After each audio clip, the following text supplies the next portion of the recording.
آخر میں دوبارہ دعوت دیتی ہوں جناب صدر کو جو کسی تعارف کے محتاج نہیں ہیں اور اس عہد کے معروف شاعر ادیب اور نقاد میں اس کا شمار کیا جائے تو کم نہیں اور نام لینے کی ضرورت نہیں. ڈاکٹر پیر زادہ خالد صاحب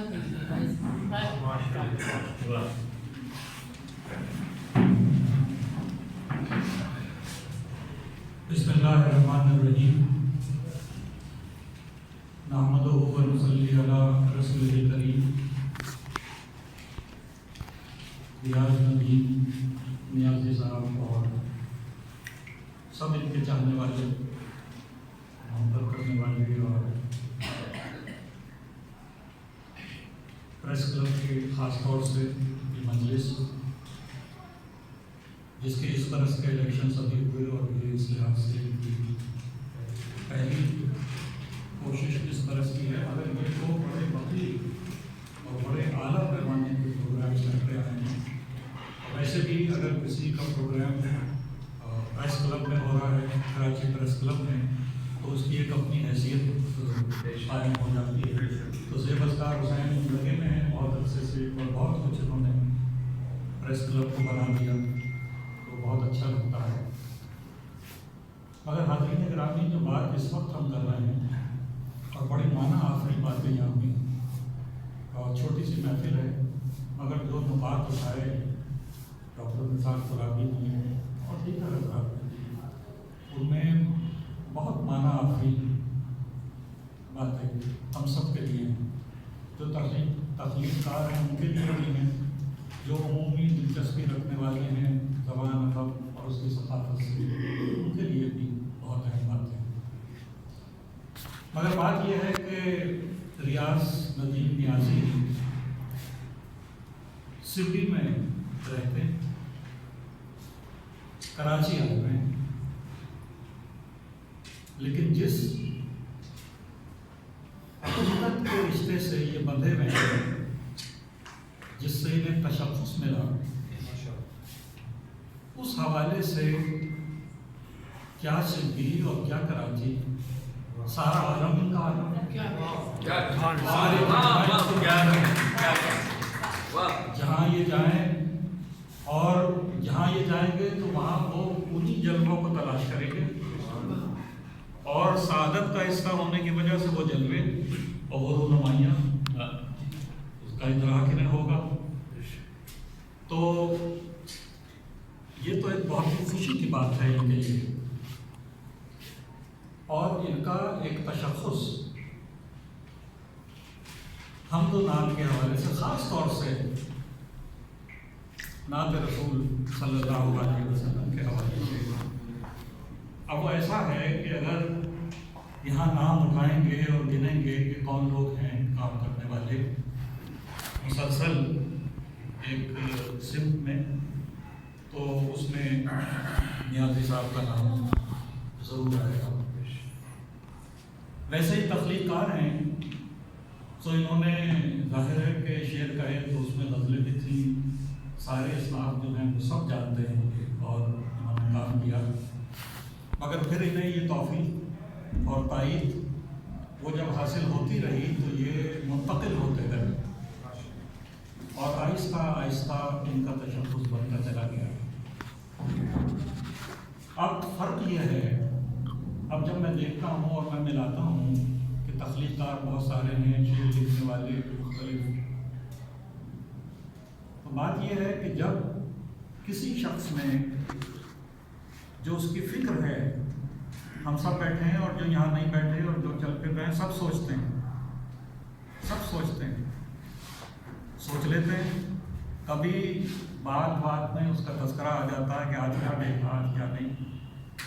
لیکن ایک تخلیق کار جو ہے، اس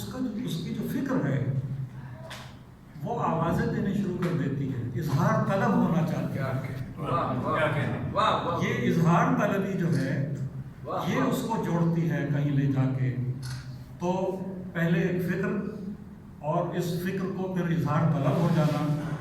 اور اس اظہار طلب ہو جانے میں ہر شخص جو ہے وہ کچھ سوچتا ہے اور کچھ کہتا چلا جاتا ہے. مگر نیازی ذرا مختلف ہے. کیوں مختلف ہیں کہ جب یہ اس حوالے سے اس کیفیت سے گزرے، انہوں نے بہت کچھ کہا غزل میں یہ سب، اور پھر یہ جو اس راہ پہ لگے تو اس میں ہی انہوں نے یہ سوچا کہ مجھے تو اپنی فکر کی سطح سے اظہار میں آنے تک مجھے فکر کی سطح سے اپنی تہذیب کرنی پڑے گی۔ یہ تہذیب چاہتے تھے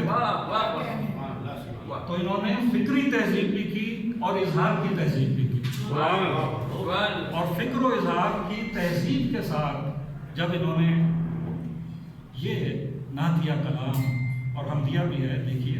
تو اس میں وہ کیفیتیں ملتی ہیں، وہ کیفیتیں اسے آپ کہیں کہ ذات اور محبت اور عشق، ان کیفیتوں کے ساتھ انہوں نے یہ سارے منظرنامے بنائے، اور جو چیز آسان ہو گئی ان کے لیے وہ یہ کہ یہ بڑی نادر زمینیں تلاش کرتے ہیں۔ یہ عام آپ دیکھیے اس میں یہ ہے ہی نہیں، جن زمینوں میں اور جن ردیفوں میں اور جس طریقے سے انہوں نے برت کی، یہ بہت ہی آپ کو ایسے کم ملے گا، یہ بھی ان کا تشدد بڑھتا چلا گیا، اور یہاں تک کہ کہیں ان کے اس میں وہ نہیں آتا، ایک عزم اور وہ حوصلہ جو ہے وہ چلتا چلا جاتا ہے۔ کیا یہ آسان تھا کہ غالب کی زمینوں میں نعتیں کہی جائیں؟ مشکل ہے، ذرا آدمی تھوڑا سا کھٹک جاتا ہے، لیکن انہوں نے بہترین نعتیہ کلام غالب کی زمینوں میں انہوں نے کہا، اور وہ چھپ بھی چکا، کئی کتابیں میں نے ان کی دیکھی، تو یہ اس سے جڑے ہوئے ہیں، اس لیے اللہ تعالیٰ نے انہیں یہ اعزاز دیا کہ دنیاوی حیثیت سے بھی انہیں اعزازات مل چکے ہیں۔ وہ اگر یہاں پڑھا جائے ان کا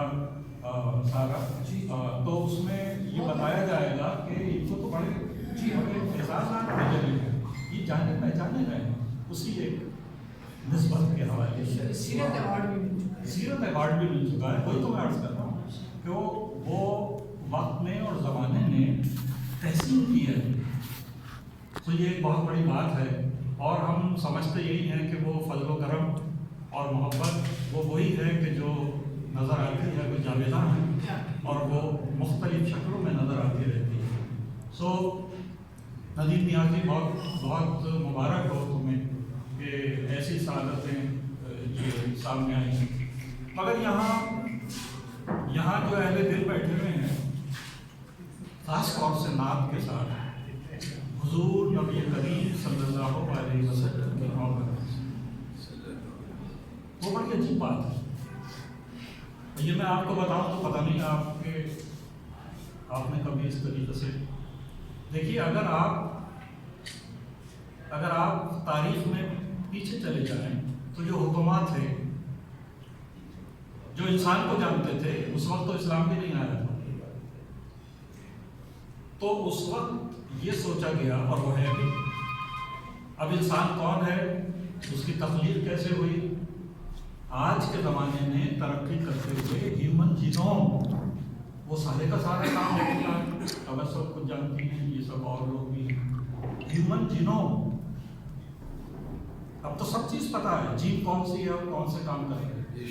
مگر میں آپ کو پیچھے لے جاتا ہوں، لوگ کون ہیں جو انسان بن گئے، تخلیق ہو گئی، اور پھر یہ مسلمان کون ہے۔